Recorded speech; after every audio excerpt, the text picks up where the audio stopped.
सभापती महोदय, खरं तर आमच्याकडून आम्हाला गिरीश भाऊकडून खूप अपेक्षा होत्या, पण ह्या उत्तरात सगळ्या अपेक्षा भंग केलेल्या आहेत। एक तर मला त्या धरणात उडी टाकावं लागेल, नाही तर तुम्हाला तरी टाकावं लागेल। सभापती महोदय, खरं तर वासनी प्रकल्प याला 20 वर्ष झाले आणि 20 वर्षापासून हा प्रकल्प रेंगाळत 55-60 कोटीचा प्रकल्प 500-600 कोटीवर जातं। हे जबाबदारी कोणाला घेणार? द्या लागेल। न्यायालयाच्या फक्त कारणामुळे जर हा प्रकल्प थांबत असेल, त्याचं काम थांबत असेल, तर ते आपण तातडीनं सुरू केलं पाहिजे। जलद गती न्यायालयात नेता येईल काय याचंही आम्ही उत्तर देतोय, मागे तुमच्याकडून अपेक्षित आहे। आणि या वासनीमध्ये गिरीश भाऊ, खरं तर बोरगाव पेठ हा आमचा खारपान पट्टा आहे आणि खारपान पट्टा असल्यामुळे काय होतंय, जमिनीत थोडी जरी ओल असली तर ते शेवटपर्यंत जातं, म्हणजे ते पूर्ण भिंतच ओल होते। आता तो त्या जमिनीचा दोष आहे, म्हणून बोरगाव पेठ हे पुनर्वसनमध्ये घ्यावं नियामक मंडळाचा ठरावही झाला। आता काय झालंय, राजुरा असेल, दोनही पुनर्वसनचा विषय आहे आणि याच्यात पुढाकार घेणं गरजेचं आहे। राजुरा प्रकल्पामधलं राजुरा गाव, वासनीमधलं बोरगाव पेठ गाव हे नियामक मंडळाला मान्यता दिली का हे पुनर्वसनमध्ये घ्या आणि ते नियमानं बसते। पण प्राधिकरण, जे पुनर्वसन प्राधिकरण मंडळ आहे ते याला वेळ लावत आहे आणि मग तुमच्या माध्यमातून हा काय झाला, आता राजुराचा प्रकल्प किती एकदम 15, 20, 30, 40 कोटीचा प्रकल्प तो चालला आता 100-150 कोटीवर, आणि हे सगळे पुनर्वसन होत नाही म्हणून याला विरोध गावकरी करत आहे। प्रकल्पाचं पैसे असून निधी थांबत आहे आणि मग ही खरं तर तुम्ही आम्हाला या 15 दिवसात त्या प्राधिकरण सोबत एक तर बैठक लावा, किंवा तुम्ही ज्या पद्धतीनं आतापर्यंत पक्षाचं राजकीय सगळे काम पाहत आले, संकटमोचन झाले, या धरणाचे आपण संकटमोचन होऊन 15 दिवसात पुनर्वसनचा निर्णय आपण करणार आहे का, या संदर्भात आपण आम्हाला उत्तर दिलं पाहिजे।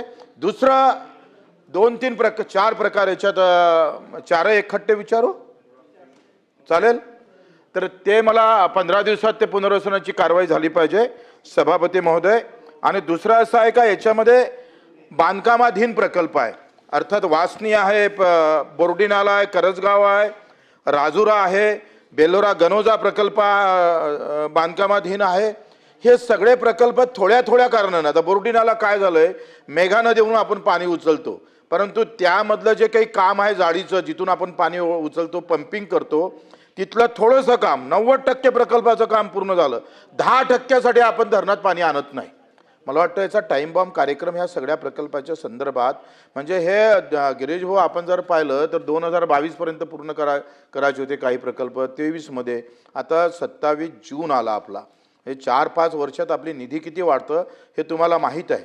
आणि मग प्रशासकीय कारणामुळे हे प्रकल्प थांबत असेल, निधी आपल्याकडे उपलब्ध आहे, पण आपल्या प्रशासकीय कारणामुळे हे प्रकल्प थांबत असेल तर यावर कशी चालना तुम्ही देणार, किती दिवसात त्याची कामं सुरू करणार, ते पण आम्हाला तुमच्याकडून उत्तर अपेक्षित आहे। दुसरा सभापती महोदय, आपण जर पाहिलं तर भगाडी नावाचा प्रकल्प आहे आणि याला पाणी थांबत नाही। काय झालंय, 10-20% पाणी थांबतंय, पण बोर्डी आणि सापनमधून जर पाणी उचललं, कारण त्याचा सगळा कालवा जो आहे, पाईपलाईन आहे, त्या प्रकल्पापर्यंत येतं आणि आपल्याकडे पाणी शिल्लक आहे, बोर्डीमध्ये पाणी शिल्लक आहे, सापनमध्ये पाणी शिल्लक आहे, ते जर ह्या प्रकल्पात टाकलं तर मला वाटते हे सगळं आपल्याला धरणाचं पाणी जे आहे, जे थांबत नाही, मिळत नाही, तो आपण तिथं भेटन, त्या संदर्भातही आपण काय कारवाई करणार ते आम्हाला सांगितलं पाहिजे। दुसरा, चंद्रभागा प्रकल्प जे आहे हे पूर्ण झाले, याचं सिंचन सुरू झालं, पण ह्या सिंचनमध्ये चंद्रभागामध्ये अजून 600 हेक्टर बोर्डी भागातला जो एक गावाची सिंचन होऊ शकतं, कारण क्षमतेपेक्षा आपण कमी सिंचन करतो आणि त्या बचत सिंचन पाण्यातून आपण जर बोर्डी भागातला पाणी 500-600 हेक्टर सिंचनाखाली आणला, मी मातीचाच कालवा करायला लागतं, अतिशय मला वाटते जास्तीत जास्त 5-10 कोटीचं कामाच्या वरते काम नाही आहे, पण 10 कोटीमध्ये 600 हेक्टर वलताखाली होऊ शकतं, त्याबाबत आपण निर्णय घेतला पाहिजे। दुसरा सभापती महोदय, आपण जे पाहतो आहे का या 3-4 मागणी संदर्भात एक नवीन प्रकल्प आम्ही खरं तर पाहणी केली, तेव्हा मुख्यमंत्री महोदय, आपले जलसंपदा मंत्री स्वतः देवेंद्रजी होते। पिंपरी बॅरेज आणि राजना पूर्णा बॅरेज हे अतिशय कमी पैशामध्ये होणारे प्रकल्प आहे। ह्या नदीच्या मध्ये आपण बॅरेज तयार करून याची आपण 2013ला पहिली प्रशासकीय मान्यता दिली, 2009ला, आणि आता अजून त्या पहिली प्रशासकीय मान्यता व्यापकच झाली. आता त्याला नवीन प्रशासकीय मान्यतेला अजून किती दिवस आपण ठेवणार आहे?